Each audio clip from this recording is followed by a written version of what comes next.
percobaan menggunakan manometer sederhana dengan menerapkan hukum Bernoulli. Untuk selang yang pertama akan kita isi dengan fluida setinggi 25 cm dan dia akan diberi tekanan dengan menggunakan balon yang sebelumnya sudah ditiup. Baik, langsung kita isi dengan fluida. Setelah selang pertama kita isi dengan fluida dengan ketinggian 25 cm, akan kita beri tekanan hingga naik ke 30 cm. Fluida akan naik dengan begitu cepat. Baik, setelah kita beri gaya pada ujung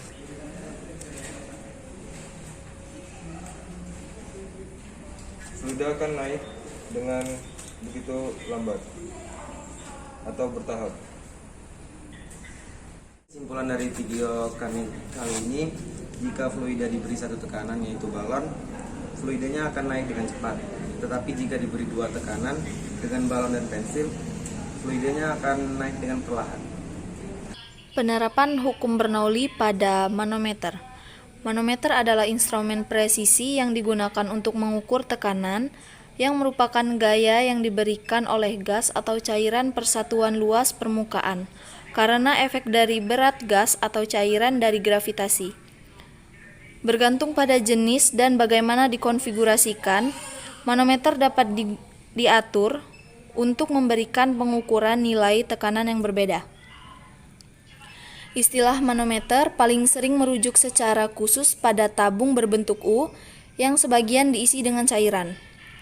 Manometer digunakan untuk mengukur perbedaan tekanan.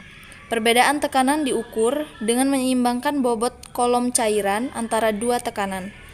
Merkuri adalah cairan berat yang digunakan dalam manometer untuk mengukur perbedaan tekanan yang besar. Bagaimana prinsip kerja manometer? Prinsip dibalik gas manometer atau pengukur tekanan cair sangat sederhana. Keseimbangan hidrostatik menunjukkan bahwa tekanan ketika cairan diam sama pada titik manapun. Misalnya, jika kedua ujung tabung U dibiarkan terbuka ke atmosfer, maka tekanan pada setiap sisi akan sama. Sebagai akibatnya, tingkat cairan di sisi kiri akan sama dengan tingkat cairan di sisi kanan. Namun, jika salah satu ujung tabung U dibiarkan terbuka ke atmosfer dan yang lainnya terhubung ke pasokan gas atau cairan tambahan, ini akan mengakibatkan atau menciptakan tekanan yang berbeda.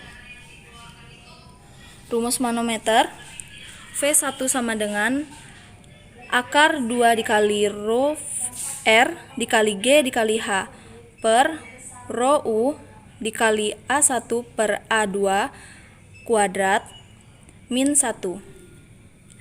Dengan rho R adalah massa jenis raksa, rho U massa jenis udara, V1 kecepatan zat cair yang diukur dengan satuan meter per sekon, rho massa jenis zat cair yang diukur dengan satuan kilogram per meter kubik, A1 luas penampang pipa besar dengan satuan M persegi, A2 luas penampang pipa kecil dengan satuan M persegi, H ketinggian dengan satuan meter, G percepatan gravitasi dengan satuan meter per sekon kuadrat.